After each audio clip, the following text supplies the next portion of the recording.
आपण सकाळी तुम्हाला सांगितल्याप्रमाणे जे नाशिक जिल्ह्याचा पोलीस ग्राउंडवरचा ध्वजारोहण माननीय नामदार आपले गिरीश महाजन साहेब आपल्या राज्याचे जलसंपदा मंत्री यांच्या हस्ते पार पडलं। त्यांनी आपल्याला तिथं बोलवलं होतं, त्याप्रमाणे आम्ही पण गेलो आणि त्यांनी आपल्याला निमंत्रण दिलेलं आहे।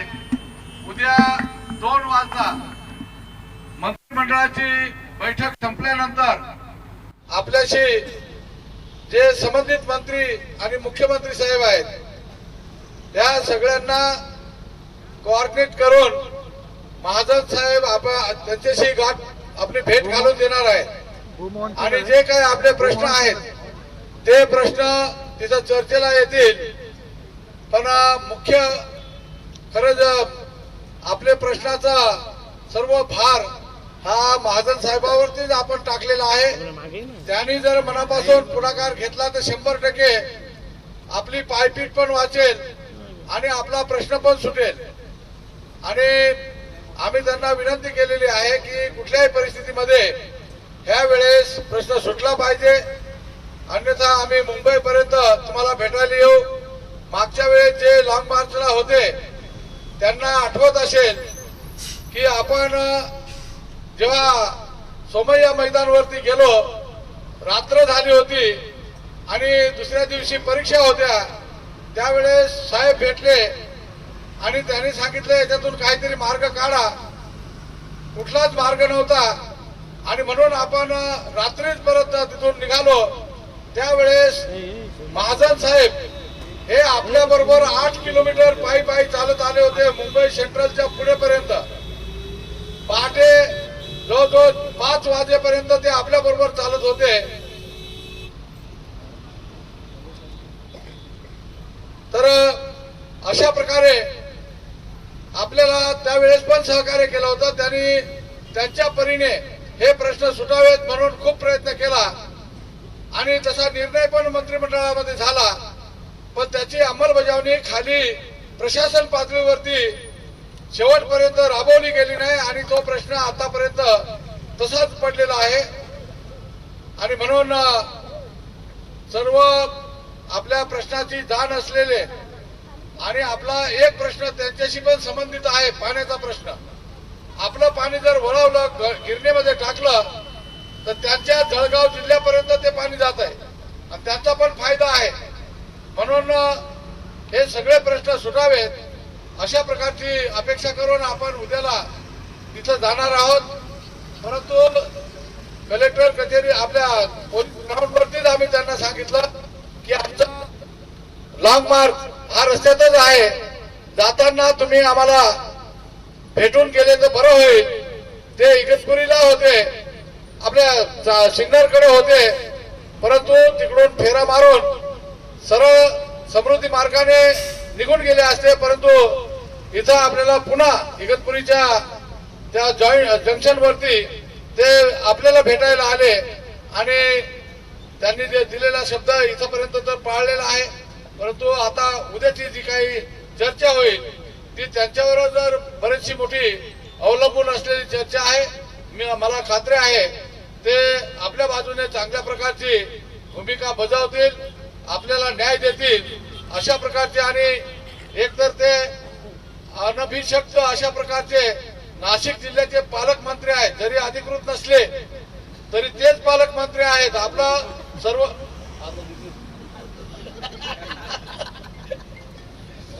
आपला प्रश्न खरं म्हणजे जबाबदारीने त्यांनी आपला प्रश्न सोडवायला हवा आहे असा आम्ही पालकमंत्र्यांच्या समोर आग्रह धरतोय। त्यांनी आपल्याला शुभेच्छा द्याव्यात आणि उद्याचा प्रश्न सोडवेल अशा प्रकारचं आश्वासन दिलं तर फार चांगलं होईल।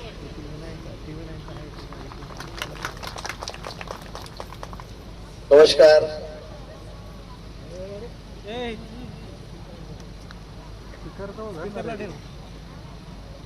अखिल भारतीय किसान संघ सभा हे बसून गेले समोर फोटोग्राफर, त्यामुळे मला ते आणि या शेतकऱ्यांचा मुंबईला आपला मोर्चा. तर सर्वप्रथम मी आपल्याला 26 जानेवारी प्रजासत्ताक दिन या निमित्ताने आपल्याला मनापासून शुभेच्छा देतो. पण या शुभेच्छा देत असतानाच मनामध्ये क्लेश येईल, वाईटही वाटतं की या 26 जानेवारीला प्रजासत्ताक दिनाला आपण एवढ्या मोठ्या संख्येमध्ये, हजारोच्या संख्येमध्ये मोर्चा घेऊन पायी चालत मुंबईपर्यंत येतात. ते काही फार आमच्यासाठी पण काही फार उष्णावा नाहीये, याची आम्हाला सरकारलाही कल्पना आहे, आम्हालाही कल्पना आहे. पण गावित साहेब आहेत, तिथे नवले साहेबही आहेत. मागच्या मोर्चामध्ये ते या ठिकाणी होते. आज या ठिकाणी इंद्रजित गावित साहेब पण आहेत, इथे इरफान भाई पण आहे, आमचे भिकाऊ राठोड पण आहेत, सुभाषजी चौधरी पण आहेत, मला कल्पना आहे 3-4 जणांना मी, रामदासजी पण आहेत. पण आपल्याला कल्पना आहे की प्रत्येक मोर्चाला मला सामोरे यावं लागतं. गेल्या वेळी ज्यावेळेला आपला मोर्चा निघाला, तुम्ही मुंबईपर्यंत पोहोचलात, त्यावेळेला 8 नाही खूप मोठा अंतर आपण रात्रभर कापलं त्या ठिकाणी.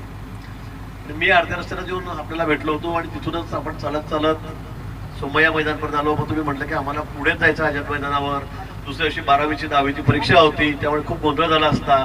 म्हणून आम्ही विनंती केली आणि आमच्या विनंतीला मान देऊन तुम्ही रात्री मला वाटतं सोमय्या मैदानावर फक्त तासभर तरी विश्रांती घेतली आणि परत आपण 4 वाजेपर्यंत सकाळी आपण चालत चालत, मी आपल्या सोबतच होतो, खूप अंतर आपण चालत आलो आणि चर्चाही करत आलो.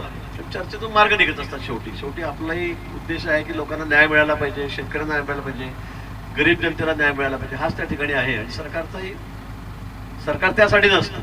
आणि देवेंद्रजी सारखे संवेदनशील नेते असले तर मग तर काही बोलायला नको मला असं वाटतं. पण त्यावेळेला आपण अनेक प्रश्नावर आपण चर्चा केली आणि चालताना अनेक प्रश्न सोडवलेले होते. त्यावेळेला अजून मग सगळं झालं, ठरलं, अधिकाऱ्यांसमोर ठरलं, पण आपण म्हणतात की त्यातून अजून काही विषय राहून गेलेले आहेत. नंतर आपण लोकांमधले नेते आहात, कष्टकरी शेतकऱ्यांचे नेते आहात, त्यामुळे आपण वारंवार, आपला स्वभाव तो आहे संघर्ष करणं, मोर्चे काढणं आहेत, ते असला पाहिजे. आणि यातूनच मार्ग निघत असतो, यातून चर्चेतून एक प्रश्न सुटत असतो. मी पण आता 35-40 वर्ष झाले निवडून येतोय. मी पण, आमचं सरकार आधी नव्हतं किती वर्ष, पण त्यातून आम्ही अनेक गोष्टी शिकलेलो आहोत. आणि म्हणून आपण प्रत्येक वेळेला आपले प्रश्न मार्गी लावत असतात. पण आपला अजूनही म्हणणं आहे की आमचे काही प्रश्न, विशेष करून जमिनीचे प्रश्न जो आहे तो महत्त्वाचा आपला प्रश्न आहे.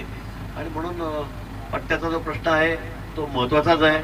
आज आपण सगळ्या गोष्टींवर आपण त्या ठिकाणी चर्चा केली. आपण प्रजासत्ताक दिनाला आलात त्यावेळेला आपण त्या ठिकाणी चर्चाही केली. त्या ठिकाणी आपल्यासोबत डॉक्टर अशोकराव पण होते, ते मला दिसत नाही म्हणून विचारतो, थोडी तब्येत जरा खराब असली तर वयामध्ये ते आले असतील. पण दोघांची आम्ही आपल्याशी चर्चा केली आणि त्यातून आपण आपले प्रश्न सांगितले. आणि मी म्हटलं त्यावेळेला कमिशनरही होते, रेव्हेन्यू कमिशनरही होते, कलेक्टर होते, सगळेजण त्या ठिकाणी होते. आणि त्यातून आपली चर्चा झाल्यावर असं काही दिसलं की काही प्रश्न तिथे सुटतील. मग माझ्या खात्याचे, शाळेचे तुम्ही सांगितलं 10 कोटी लोक लागतील, मी सांगितलं 5-5 कोटी करून आम्ही तुम्हाला 2 वर्षात आता देऊन टाकतो, मार्चमध्ये किंवा मार्चच्या आधी DPDC मधून देऊन टाकतो, ते आम्ही तुम्हाला देऊन टाकू. पाण्याचा प्रश्न आहे, तुम्ही मला सांगितला तो माझ्याच खात्याचा आहे, त्यामुळे तोही तडकाफडकी सुटून जाईल, त्याबद्दल काही अडचण नाही आहे. मागच्या वेळी तुम्ही सांगितलं ते 5-7 बंधारे आपण लगेच तुम्हाला तात्काळ बांधूनही दिलेले होते. आपण अनेक कामं मार्गी लावलेले आहेत. काही राहिले असतील, काही नवीन तयार झाले असतील प्रश्न, ते आपण निश्चित सोडवू. मी माननीय मुख्यमंत्री महोदयांशी बोललो, त्यांनी मला कालच सूचना दिल्या. आधी मी त्याच्याशी साहेबांशी बोललो. साहेबांनी सांगितलं की तुम्ही बोलून घ्या, काय प्रश्न असतील त्याची चर्चा करा, अधिकारी चर्चा करा, तिथे सोडून घ्या.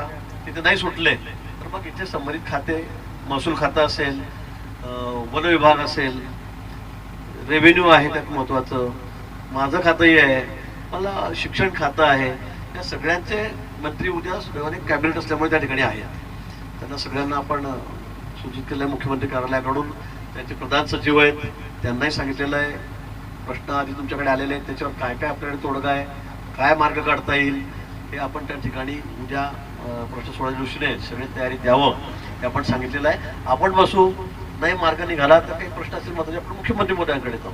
कॅबिनेट संपल्याबरोबर मला वाटतं 12 वाजता कॅबिनेट आहे, 2 वाजेपर्यंत आम्ही मोकळं झालं, 1:30-2 वाजता की आपण लगेच बैठकीला त्या ठिकाणी बसू आणि निश्चित यातून आम्ही मार्ग काढू. सरकार हे संवेदनशील आहे, आपल्याची कल्पना आहे.